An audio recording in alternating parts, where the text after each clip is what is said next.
Hello प्यारे बच्चों, तो चलिए इस क्वेश्चन को डिस्कस करते हैं। देखिए क्या क्या इन्फॉर्मेशन आपको गिवन है।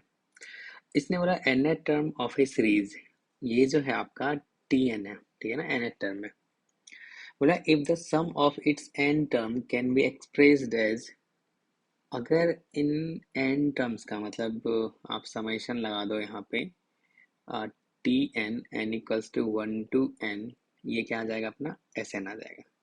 तो एस एन जो आप फाइंड करोगे ना वो किस इस टाइप से आएगा, ठीक है ना, या फिर इस फॉर्मेट में आपको लिखना है। अब इसने बोला जो ये जो अपना a n b n r जो है वो एन एट term of sum arithmetic progression, ठीक है ना। अब अपने को बोला है जो ए बी जो है वो क्या है, कांस्टेंट है, और अपने को फाइंड करना है क्या चीज, B N upon A N find करना है। ओके, तो देखिए कि वी एन मेथड का बहुत ही बढ़िया क्वेश्चन है, मतलब मेथड ऑफ डिफरेंस का। तो सबसे पहले हम लोग ये सोचेंगे ये जो टी एन है इसको हम लोग सिंप्लीफाई करें। तो आपने देखा यहाँ पे जो है ऊपर में जो पावर, न्यूमरेटर में जो पावर है वो कितना है भाई, 5 है, नीचे में 4 है। तो हमने नीचे वाले टर्म्स को जो है ना डायरेक्ट ऊपर लिखा, और अपने को दिखा जो यहाँ पे 5 है तो क्यों ना इसको n से मल्टीप्लाई कर दिया जाए। तो n से मल्टीप्लाई करें तो अपने को एक टर्म और एक्स्ट्रा दिखा, ये वाला तो मल्टीप्लाई हो गया, n⁻5 हो जाएगा, और ये n क्यूब हो जाएगा जो कि यहाँ पे दिख रहा है। हाँ, लेकिन ये n एक एक्स्ट्रा आएगा तो हमने क्या किया, -n कर दिया। क्लियर है। अब इसको स्प्लिट कर दो, ये दोनों कैंसिल होके क्या बन जाएगा, n बन जाएगा, और यहाँ पे n/n⁴ प्लस n² + 1 आ जाएगा। और इसका फैक्टर तो आप सबको आता होगा, ये बहुत फेमस है।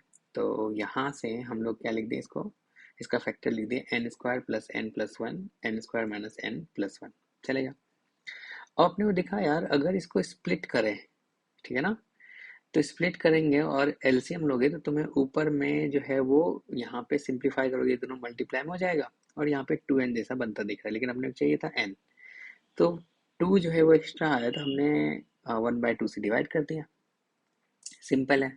और देखो हमेशा तुम सीरीज में ना टी आर लिखते हो और r = 1 to n चलाते हो, तो हमने सोचा चलो भाई बच्चा कंफ्यूज ना हो जाए, तो इस टी एन को ना n को अपन r से रिप्लेस कर देते हैं। तो क्या टी आर कुछ ऐसा दिखेगा अपने को, ठीक है ना।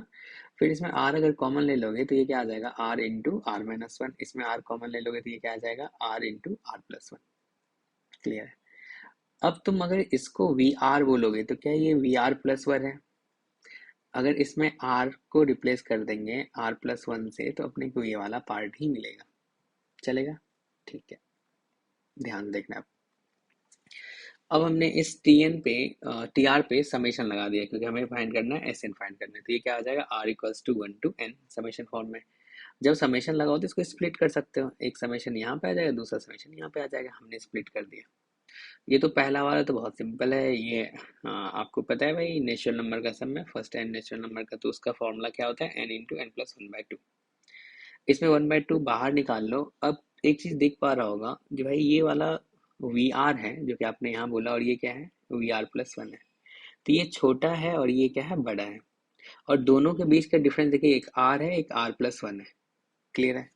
तो इसका आप ना फायदा उठाओ, एक तो डायरेक्ट लिख सकते हो, या फिर r = 1 2 3 ऐसे करके आप सम करके कैंसिल कर सकते हो।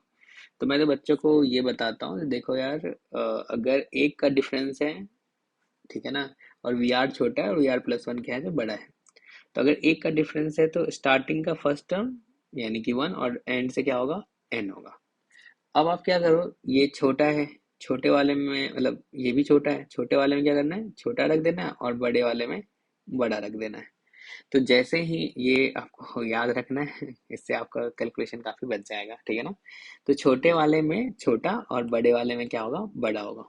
तो सोचो इसमें 1 रखोगे तो ये तो जीरो पार्ट जीरो हो जाएगा, तो बचेगा क्या, 1/1। ये 1 आ गया, और इसमें अपन ने n रख दिया, तो कुछ ऐसा मिला, ठीक है ना। अब इस एस एन को हमें किस फॉर्म में लिखना है, हमारा क्वेश्चन तो मतलब सम तो आ चुका है, इस फॉर्म में लिखना है, ठीक है ना। तो चलिए यहाँ पे जो है एस एन है, सबसे पहला पार्ट इसको मल्टीप्लाई कर लीजिए। एक चीज आपने देखा होगा, यहाँ पे स्क्वायर है और यहाँ पे भी स्क्वायर है, मतलब परफेक्ट स्क्वायर टाइप का तो आपको बनाना पड़ेगा। तो ये दोनों मल्टीप्लाई होकर आ जाएगा, सिंप्लीफाई करके n² + n आ जाएगा। और यहाँ से ये -1/2 और -1/2 इससे मल्टीप्लाई करोगे तो कुछ ऐसा दिखेगा। क्लियर है? चलेगा। अब इस वाले पार्ट में और साथ में यहाँ पे एक सेकेंड आप इसको क्या लिखोगे, ये तो चलो 1/2 जो है -1/2 इसके साथ आ गया, ठीक है ना, दोनों के डिनोमिनेटर में 2 था। और इसके साथ क्या आ जाएगा, ये आप लिख दोगे 1/n² प्लस n+1। अब चलिए परफेक्ट स्क्वायर बनाते हैं। तो यानी परफेक्ट जब प्लस होता है तो आप क्या लगाते हो, a² plus b² a² plus 2ab plus b², और ये किसके इक्वल होता है, तो a प्लस बी का होल स्क्वायर के इक्वल होता है, ठीक है ना। तो वही काम किया हमने।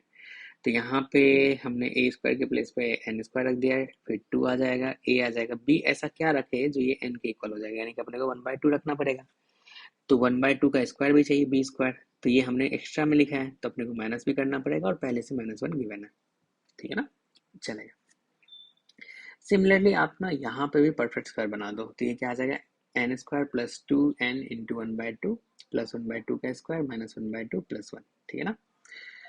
अब अगर इसको एक साथ करोगे तो क्या तुम्हें दिखेगा, ये n प्लस 1/2 का होल स्क्वायर है, और ये दोनों मिल जाएगा तो कितना आएगा, -5/4 आ जाएगा।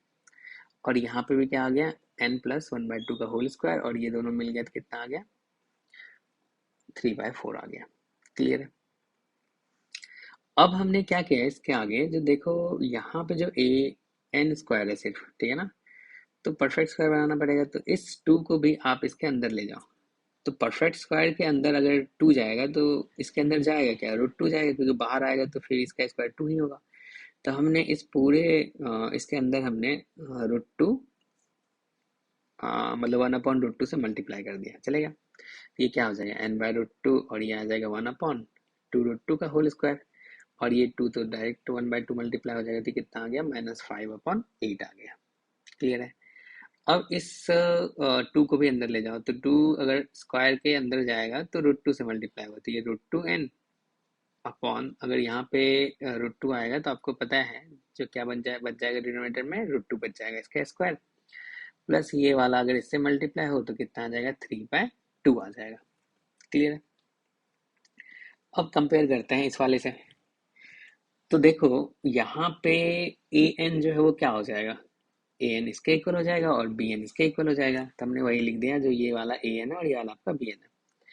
और ये आपका एपी का जनरल टर्म है भी, क्योंकि एपी में अगर एपी में आपको याद है, याद होगा ही भाई, एपी का अगर जनरल टर्म लिखते हो तो अगर टी एन लिखते हो तो क्या लिखते हो, n into d plus constant.